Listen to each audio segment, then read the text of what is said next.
찬양 감사합니다. 우리가 정말 주님을 믿으면서 여러분과 저는 확신을 갖고 사셔야 돼요. 신앙생활은 확신 있는 믿음을 여러분이 가져야 되거든요. 여러분이 이 땅에 살면서도 여러분 자신의 정체성, 또 내가 믿고 있는 예수님, 여기에 대한 확신이 우리에게 반드시 있어야 됩니다.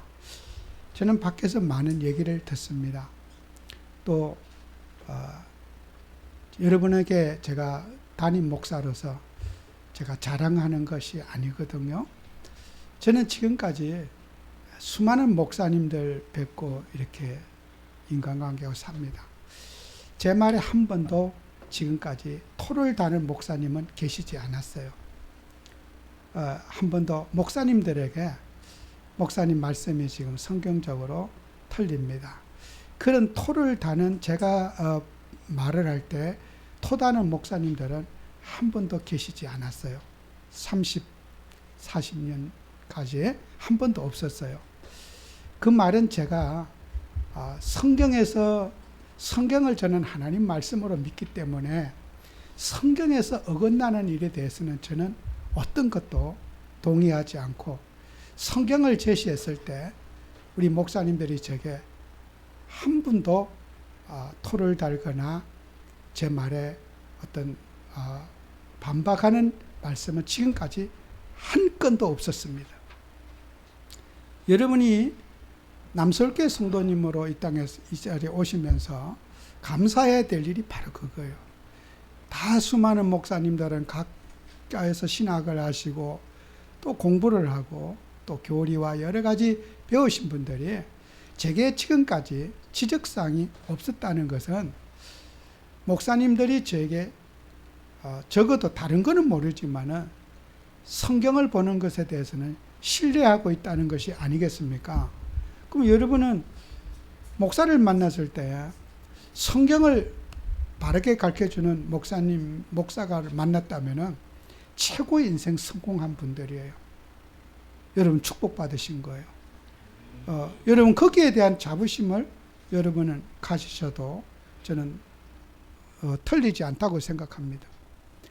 우리가 많은 사람들이, 어떤 분들은 술을 먹어도 바른 말을 하시는 분이 있는가 하면은 술을 안 드셨는데도 많지 않은 사람보다 더 횡설수설하는 분들이 많아요, 세상에는. 저는 궁금하죠. 왜? 저분은 술도 안 먹고 아무것도 안 하는데 저렇게 말이 술 취한 사람보다 더 횡설수설 하실까?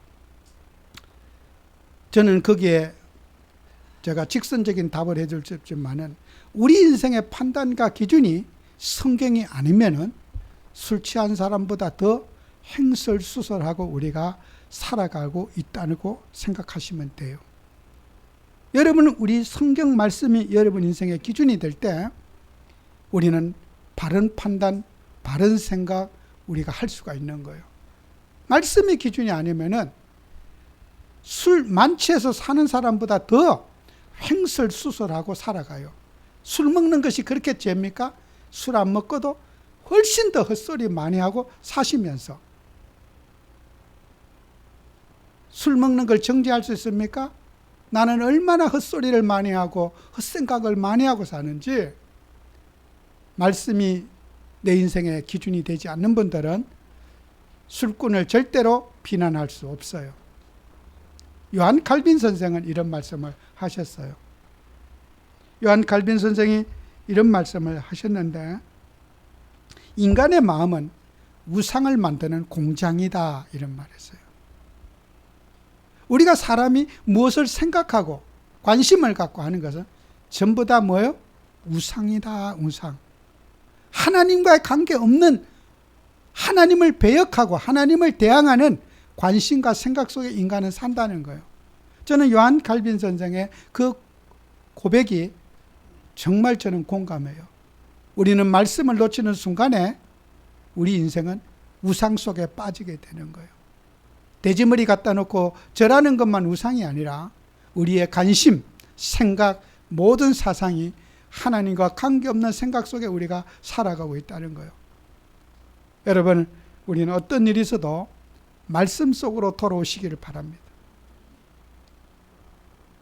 다시 한번 말하지만 저는 지금까지 40년 이상 오면서도 목사님들에게 목사님 성경적으로 틀렸습니다. 한 번도 저는 지적받아 본 적이 없고 제 말에 토를 말한 적 없어요. 제게는 한 번도 없어요. 긴 세월 오면서 한 번도 없습니다. 제가 가끔 우리 목사님들에게 사과를 가끔씩 할 때가 있어요. 어떨 때는 저도 모르게 야단 아닌 야단을 직선적으로 말할 때가 있어요. 그래서 제가 그럴 때는 끝나고 제가 사과를 하죠. 내가 말이 직선적이어갖고 목사님 상처받지 마세요. 너무 내가 말의 표현이 직선적이었습니다. 제가 늘 사과를 해요.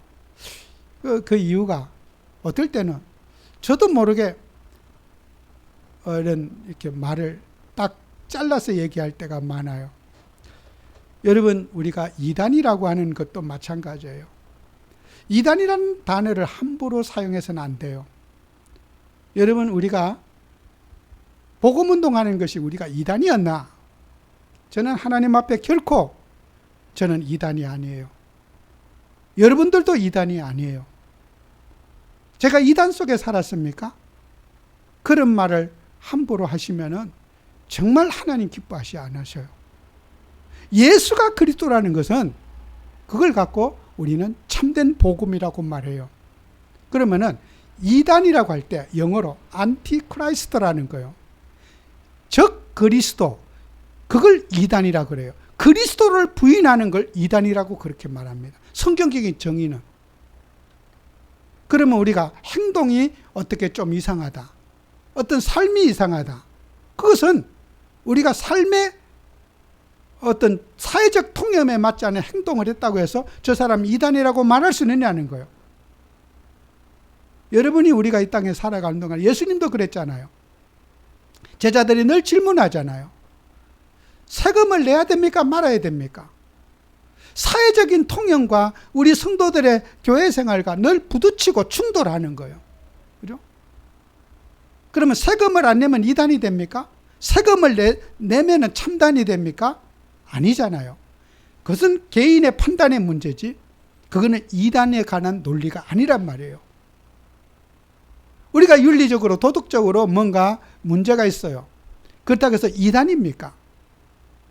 저는 그렇게 우리가 함부로 우리가 무엇을 정죄하고 판단해서는 안 되는 거예요. 성경에서 말하는 이단은 예수가 그리스도라는 것을 부인하는 것을 이단이라고 우리는 규정하고 있어요. 그것을 모든 교회학자들이, 신학자들이 세운 지금까지 뼈대입니다.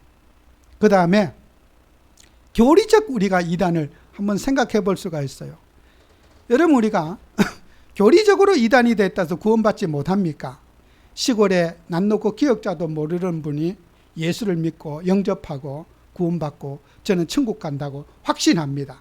신학을 하고 무슨 교리를 공부해야지 저는 구원받는다고 생각하지 않습니다. 각자가 생각하는 신관, 하나님에 대한 이해 다 수준의 차이가 있을 수 있습니다. 그래서 하나님의 속성, 영어로 제가 예수에게 죄송한데 The attributes of God라고 그래요. 하나님의 속성을 우리가 얼마만큼 이해하고 사느냐는 거예요. 저도 하나님 알기를 원하고 하나님 체험하기를 원합니다. 평생을 우리가 하나님을 얼마나 이해하고 살 것인가, 개인의 몫입니다. 난 놓고 기억자를 모르는 농부가 단순하게 살아도 그가 믿고 있는 하나님을 우리 주님은 존중하십니다. 함부로 저 사람 구원받았다 못 받았다 삶의 어떤 기준이 교리적으로 그 사람을 우리가 판단할 수 없는 거예요. 쥐꼬리만한 신학했다고 해서 저 사람은 교리적인 이단이야. 우리가 교리운동했습니까? 그리스도운동했어요. 교리주의자들은 교리운동을 했겠지만은 저는 교리운동하지 않았어요. 그리스도운동, 생명운동하고 살고 그리스도에게 관심 갖고 살았습니다. 제가 교리운동했습니까? 교리운동하지 않았어요. 교리에 관심 있는 사람은 교리 운동했겠지만은 저는 교리 운동하지 않았어요. 이날까지. 예수가 그리스도라는 이 생명, 그리스도 운동 저는 하기를 원했고 지금도 하기를 원하고 앞으로도 그렇게 하고 살 겁니다. 쥐꼬리만한 신하겠다고 해서 교리적 이단이라고 정죄하는 것은 하나님이 기뻐하지 않습니다. 그 다음에 생활에 우리가 환경에 대해서 저는 한 번 더 말씀드리고 싶습니다. 오늘 제가 화가 난 거 아니거든요. 설교하다 보면 자꾸 목소리가 커져서 화난 것처럼 되어져요. 제가 신학교 다닐 때 나이 많은 이제 신학교 전도사님이 같이 제 옆에도 앉고 늘 같이 점심도 같이 먹고 했어요. 근데 그 나이 많은 전도사님이 저에게 이런 질문을, 저는 나이 차이가 많이 나요. 그분은 아주 나이가 많으시고 저는 아주 이제 젊으니까, 어리니까 제게 이런 질문을 한번 하시더라고요. 내가 중동 근로자로 갔는데 과거에 그 사우디아라비아인가 어디 전도 근로자로 가가지고 거기서 이제 뭐 2년인가 3년 있으면서 이제 거기서 돈 벌어서 한국에 붙이고 했는데 그 중동에 가니까 자기가 그렇게 잘 대해주던 모슬렘이 자기 집을 고맙다고 초대를 하더래요. 그 초대를 하는데 거기에 모슬렘의 법은 그 이제 그 우리나라에서 파견돼서 난 근로자이기 때문에 그 모슬렘들이 한국인을 자기 집에 초대하는 것은 극히 드문 일이랬대요, 그 당시에. 근데 자기가 그런 공사를 하고 하니까 자기 집에 초대를 했는데 그 모슬렘이 자기에게 이렇게 이제 저녁을 식사를 하고 나니까 첫 번째 부인을 자기에게 잠자리를 이렇게 제공해 주더래요.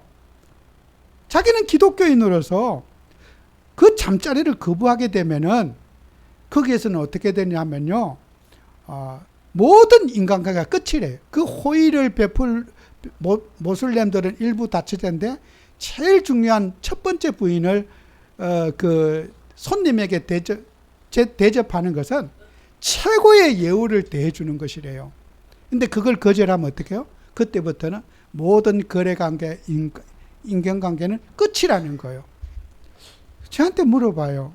어린 저에게, 장가도 가지 않은 저에게, 전도사님, 그런 상황에는 어떻게 잠자리를 해야 됩니까? 말아야 됩니까? 나한테 그런 밥 먹으면서 얘기를 하는 거예요. 제가 아무 답변을 그때 못했어요.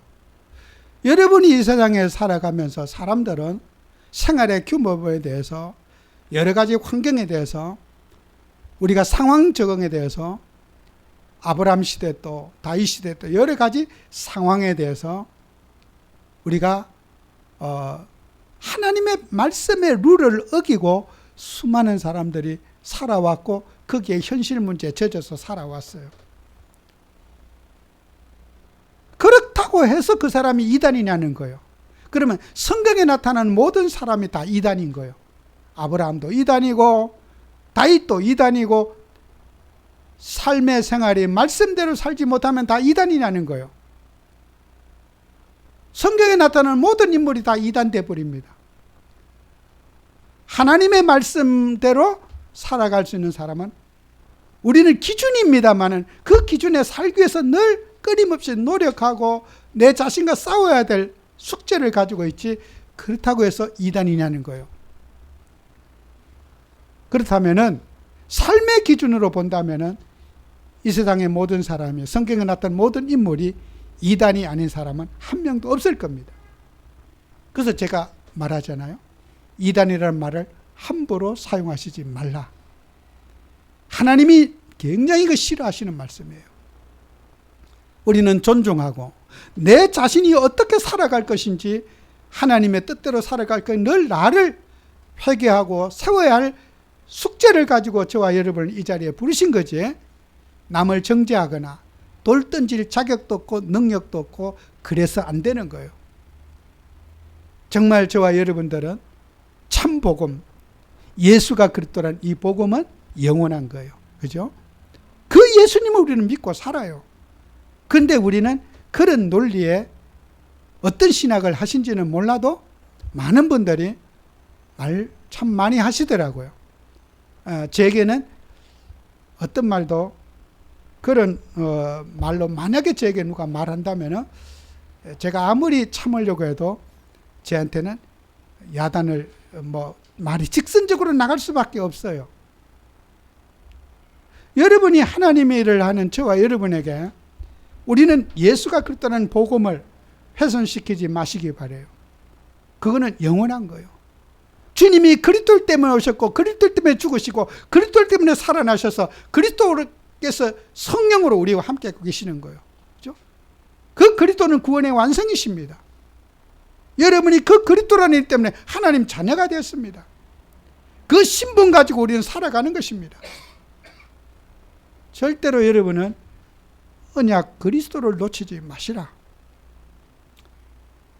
우리는 많은 사람들이 문제를 보고 그리스도를 부정하고 인간이 잘못한 거지 하나님이 잘못한 거 아니잖아요. 사람이 잘못하지 그리스도가 죄짓도록 한 거 아니잖아요. 사람은 성토해도 그리스도는 성토하지 마시기 바랍니다. 사람은 욕할 수 있어요. 그러나 우리 예수님은 욕하지 말아란 말이에요.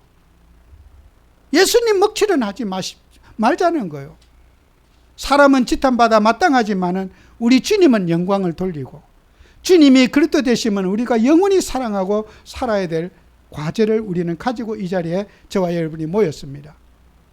그렇다면 여러분 제가 오늘 이 시간에 헌금에 대해서 간략하게 또 오늘 본문에 있는 내용이기 때문에 여러분에게 말씀드리고자 합니다. 우리는 구약의 모든 예배 제도가 여러분 예배의 가장 큰 예배 제도는 출애굽기 12장 1절에서 10절에 유월절 피제사를 우리가 잊을 수는 없겠지요. 그 피제사가 중요한 것만큼 그 예물의 중요함은 또 놓쳐서는 안 되는 거예요. 여러분 우리가 예수님이 우리의 십자가에서 우리를 위해서 피 흘리시고 못 박혀 돌아가신 그 희생의 복음, 그 복음 속에 예수님이 우리가 육신을 희생하시고 육신을 인간을 위해서 다 내어주신 그 예수님의 사랑에 대해서는 우리가 또 강조 안 돼서는 안 될 거란 말이에요. 그래서 오늘 본문 고린도후서 8장 9절에 이런 말씀이 있지요.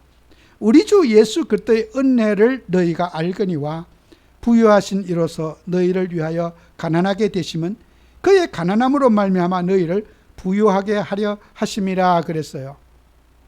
이 말은 문자 그대로 우리를 예수님이 가난하게 되시면 부자 되게 하려 하심이라 그랬어요. 여러분 부자 되시기를 바라고 부자 되는 것이 하나님의 뜻입니다. 부자란 말이 뭐예요? 경제적인 돈 많이 가지는 게 복이라는 거예요. 돈 없는 게 복이 아니고 돈 많이 가지는 게 복이고 우리 자손과 우리 가족과 교회가 경제적인 축복을 받는 것이 주님의 뜻이라는 거예요. 돈 없는 것이 복이라고 말한 적은 성경에 없습니다. 고린도서 8장 오늘 본문의 구절에 우리를 부유하게 하심이라 이 말은 돈 많이 가지게 하려 하심이라. 그죠? 돈 많이 가지시기를 바라고 돈 많이 만지시기를 바라고 돈을 가지고 정말 많은 돈을 가지고 우리 후대들이 하나님의 일에 소중하게 쓰임받는 그런 축복을 누리는 그런 경제 축복의 증인들이 되셔야 될 겁니다. 돈 없는 것은 하나님의 축복이 아닙니다. 많은 분들이 어떤 성경적이지 못한 얘기하는 게 있어요. 물론 가난한 사람이 돈이 인생의 전부는 아니다 말할 수 있어요. 그러나 돈이 많은 사람이 돈이 인생의 전부는 아니라 이렇게 말해야지 그게 조금 설득력이 있지. 밥 먹을 것도 없는 사람이 인생의 돈이 모든 것이 아니라 이래서는 안 될 겁니다.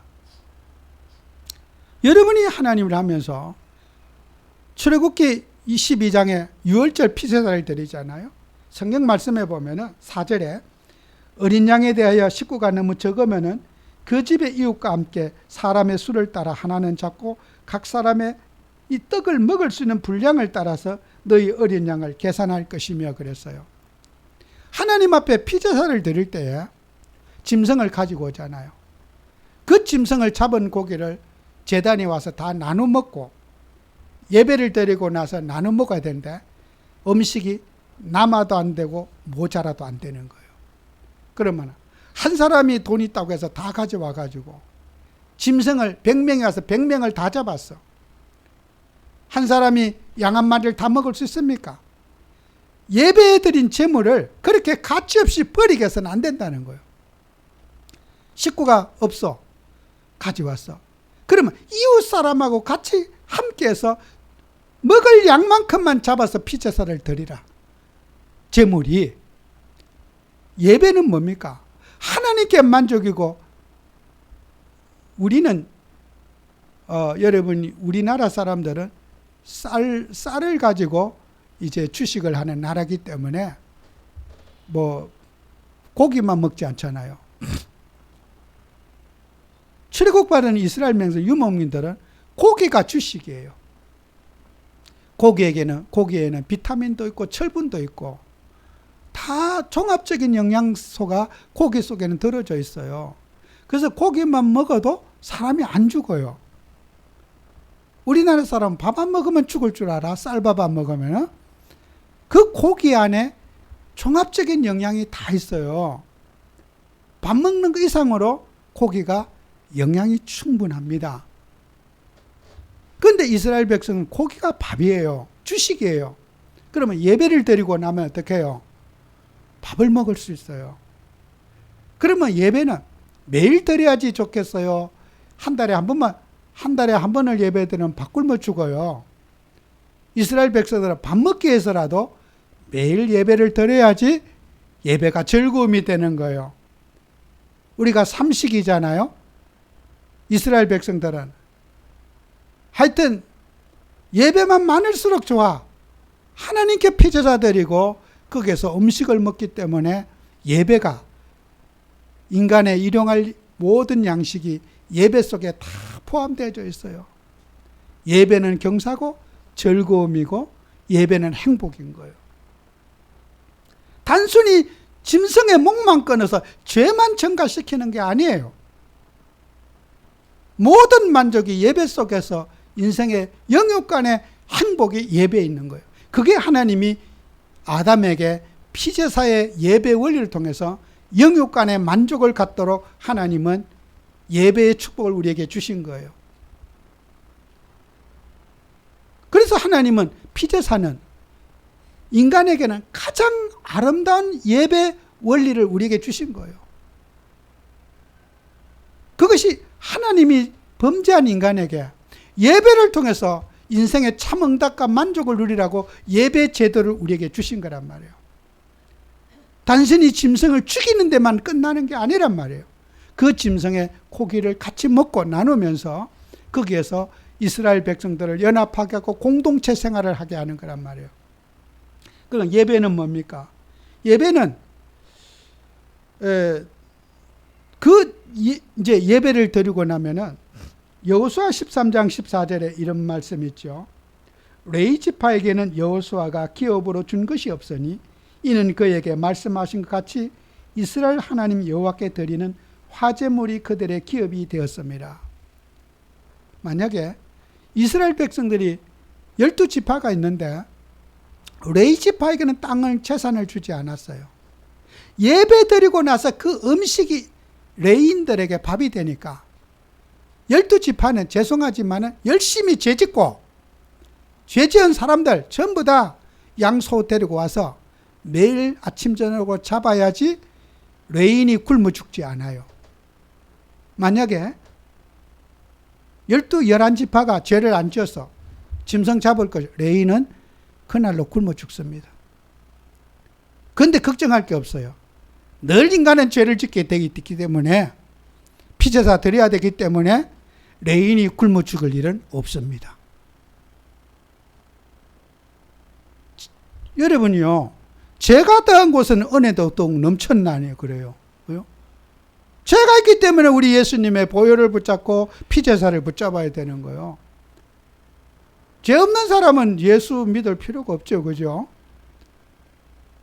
항상 하나님 자녀가 이 땅에 살아가는 동안에 죄를 짓게 되어 있기 때문에 레위인은 굶어 죽을 일이 없어요. 땅과 재산이 없어도.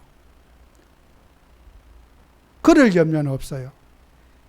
이 땅에 우리 대한민국이 전부 다 기독교인이 되면은 죄 안 짓는 나라가 될까? 그럴 일은 없을 거예요. 성경에. 항상 죄는 인간의 삶 속에 묻어져 있고 인간의 뼛속에 묻어져 있는 게 죄악이에요. 그 죄악 속에서 우리는 주님의 십자가의 은혜 속에 그리스도의 영광을 붙잡고 성령의 인도하심을 받아 살아가는 것이 우리의 본분이란 말이에요. 레인이 굶어 죽었다는 얘기는 성경에 하나도 없어요. 이스라엘 백성들이 100%다 예수 믿어갖고 하나님 믿어갖고 그날로 레인이 죽었더라. 그런 것은 성경에 없어요. 언제나 먹을 것이 풍성하고 음식 욕심 낼 필요도 없이 음식이 항상 풍족하고 레인이 잘 살았어요. 땅 없어도 잘 살았어요. 그럼 우리의 헌금은 뭡니까? 헌금은 그 짐승을 지금은 교회 오실 때 짐승 안 갖고 왔잖아요. 돈이에요, 돈. 헌금. 그래서 예배는 헌금이 빠진 예배는 예배 아닌 거예요. 그죠? 지금 이제 양과 소를 돈으로 갖고 와야 돼. 그 계산해서. 그래서 그 레인이 뭐요? 예배에 수정하고 예배를 관리하고 교회 직원 운영하는데 그 돈이 쓰여지는 거예요. 교회 운영을 위해서. 그래서 헌금이 빠진 예배는 그거는 예배가 아닌 거예요. 헌금은 예배의 절대적인 큰 비중을 차지하는 중심 부분이 헌금이에요. 그래서 헌금 안 내시면은 레인은 굶어 죽어요. 그래서 성도님들은 교역자와 교회를 운영해야 될 책임이 있고 교역자의 생계를 책임져야 될 의무가 있어요. 그래서 교회 시작할 때 제가 다음 주에도 교회 우리는 설립을 제가 이제 설립 예배를 해드려야 되는데 그 설립하기 전에 서류가 와요. 목사님 생활을 해줄 것이 얼마를 해줄 것인가 그 서류를 받아서 제가 사인을 해줘야 돼요. 그래 이제 설립의 요건이 되는 거예요. 그게 물론 이제 사인해도 성도님들이 뭐 못 해줄 수도 있지만은 교회는 반드시 성도들이 목사 생활과 레인이 굶어 죽지 않도록 레인이 돈 신경 쓰지 않도록 그렇게 성도님들은 책임감을 가지고 해줘야 되는 거예요. 그게 의무예요. 정말 이 설교는 좀 부담스러운 설교이기 때문에 목사님들이 이런 설교 하고 싶어 하지 않아요. 저도 마찬가지고 성경의 본문에 있는 것이기 때문에 제가 하는 거지 제가 자청 이 설교를 지금 여러분에게 하려고 하는 거 아니에요. 그러나 제가 교육적으로 다른 목사님들 사람들에게는 또 가르치는 일은 또 제가 해야 돼요. 예를 들어서 헌금이 빠진 예배는 그건 존재하지 않아요. 자, 그 다음에 그렇게 넘어가고 우리는 교회에 대한 헌신은 필요에 따라 여러분이 이제 헌신을 하셔야 되는 거예요. 그래서 초대교회도 헌금을 이제 사용하는 목적이 있잖아요. 교회를 운영하고 관리하는 데 있어요. 여러분이 제가 일본에 가서 그런 설교를 한 적이 있거든요. 내가 앉아있는 자리값 n분에서 양심껏 하셔야 된다. 제가 그래서 근데 그 일본인들이 그 다음에 제가 그 설교를 듣고 일본인 한 분이 제가 상담을 저녁에 요청해서 같이 식사를 한 적이 있어요. 통역을 돼서 이제 그 일본인 사업가가 저기 하는데 제가 한국인 목사님한테 그런 설교를 처음 들어봤는데 너무 공감한다고 이제 통역을 했어요. 그분의 말이 그래요. 일본인이 내가 앉은 자리값은 의무적으로 내야 되지 않느냐는 거예요. 교회를 운영하면 여기에 교회 세금이 나오고 전기료가 나가고 임대료가 나가는데 그 비용은 당연히 교회를 다니면은 내야 되지 않느냐는 거예요. 안 다니면 모르지만은 이 자리가 공짜가 아니지 않느냐는 거예요. 당연히 내야 되는데 그분 말이 그래요. 나는 한국인 교회를 다니는데 왜 이렇게 교인이 많은데 교회가 돈 없다고 저러는지 자기는 이해를 못하겠다는 거예요. 교회는 그냥 공짜로 다닐 수 있다는 거예요. 내가 있는 의무를 해야 되지 않느냐는 거예요. 왜 이렇게 교인이 많은데 교회에 돈이 없느냐는 거예요. 그 일본인의 제게 질문이에요. 제가 어떻게 답변할 수 있었겠어요? 한국인으로서 너무나 부끄럽고 죄송하고 너무 제가 사과를 했어요. 여러분이 살아가면서 우리는 당연한 일을 공짜로 예배 드릴 수 있다는 거예요. 구약은 절대로 공짜가 없어요.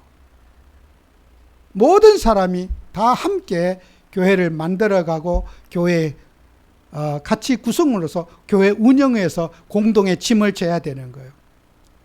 그래서 일본이 최고의 선진국이고 일본의 기독교가 우리보다 정말 100년 이상을 앞섰다고 하지만 이래서 일본의 기독교가 소수지만은 이렇게 뼈대를 유지하고 교회가 유지되고 있구나. 여러분이 교회를 다니면서도 우리는 성경적인 가치관을 가지고 살아야 돼요.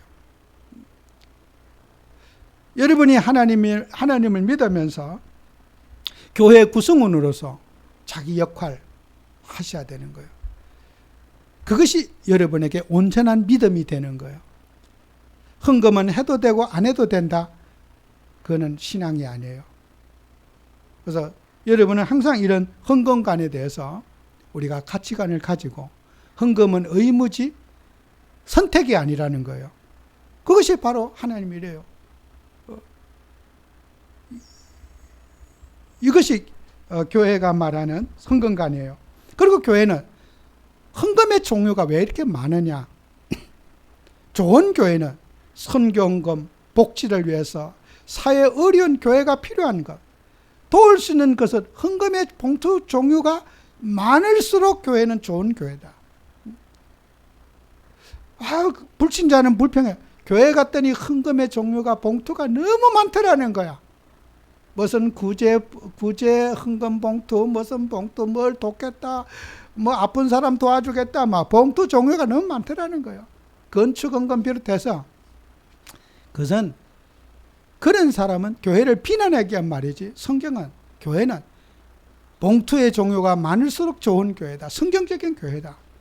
교회는 여력을 가지고 선교 활동, 어려운 교회, 어려운 삶, 교회는 정말 뭐 북한 선교를 위해서 또 뭐 어디를 위해서 해야 할 것이 너무너무 많습니다.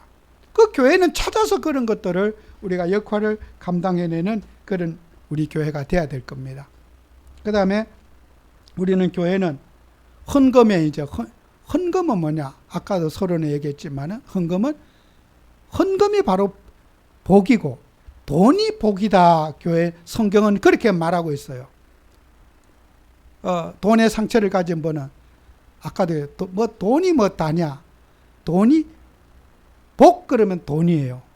복 받으시기 바라고 그 복을 우리가 전달하고 복을 물려주는 거예요. 경제를 물려주고 후대에게 그 경제를 우리가 관리하고 다스리는 게 그게 복이라는 거예요. 여러분 성경이 말하는 복은 돈이다. 복 받으시기 바랍니다. 그건 성경적인 거예요. 제 이 말에 토달 사람 아무도 없어요. 목사님들 토 안 달아요. 제가 이거 다 성경을 원문 문자 다 정리해서 제가 말씀드린 거예요. 이거 제 사견이 아니에요. 이거는 제 말에 이의가 있고 틀렸다 뭐 그런 사람 없어요. 지금까지요. 돈이 복이다. 그죠? 그래도 뭐 하나님만 믿으면 되죠. 하나님은 내가 믿었어요. 예수님이 나를 믿게 해주셨지. 내가 예수 믿은 게 아니에요. 하나님이 나를 만세전에 택해서 나에게 구원을 선물로 주신 거예요. 내 의지로 구원받은 게 아니라 주님이 나를 사랑해서 나를 구원 주시기로 작정된 하나님의 택함을 입은 백성이라 하나님이 우리에게 구원을 선물로 주셨어요. 선물을 받은 우리에게 경제 축복도 돈 축복도 받으셔서 사는 것이 이게 축복이 이제 아구가 탁 맞는 거예요. 구원받은 자녀가 돈 많이 여러분이 가지시고 여러분 주머니에 돈이 두둑하잖아요. 여행을 가거나 어디 다닐 때도 얼굴에 인상이 별로 안 써져요. 돈 갖고 다 해결할 수 있으니까. 그죠? 그런데 돈이 주머니에 딸랑딸랑해. 인상이 펴줄 수가 없어. 그래서 사람이 얼굴이 돈이 많으면 얼굴이 화색이 확 더 막 20, 30일 금식한 것보다 얼굴이 더 환해. 여러분 환하게 사시기 바랍니다. 네, 이건 좀 성경적인 거예요. 돈이 은혜인 거예요. 은혜가 여러분 아무리 기도하고 막 금식하고 해도 막 집에 가서 돈에 쪼달려 봐서 일단 목소리가 날카롭습니다. 여유가 없어요. 최고의 은혜는 뭡니까? 돈인 거예요. 그죠? 제가 농담 안 해요. 목사님 이상하다 오늘 진짜 뭐 이러지 이 더운 날에. 성경적인 거예요. 자꾸 속이려고 하지 말아요. 양심을. 나는 돈 없어도 행복해. 자기 양심을 속인 사람이에요. 거짓말이에요. 거짓령이 들어가서 그래요. 돈 없어서 행복할까요? 안 그래요. 돈이 복이라는 걸 꼭 기억하셔야 돼요. 그래서 우리가 돈을 어떻게 한 사람이 돈을 많이 법니까? 헌신을 많이 한 사람이 돈 많이 벌어요. 시간이 가서 제가 말씀을 맺겠습니다. 아브라함의 예를 드리고 말씀을 맺겠습니다.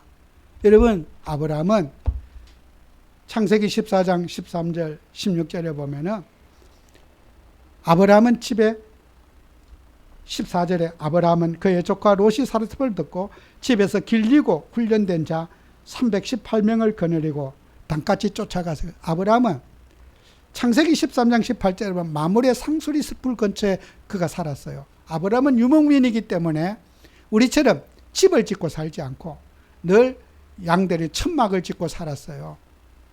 그래서 그 마물의 상수리 숲에서 제단을 짓고 살면서 거기에서 모여서 산 사람이 뭐야? 롯이 떠난 이후에 318명의 가병을, 군사를 거느릴 정도로 아브라함은 정말 부자가 되었어요.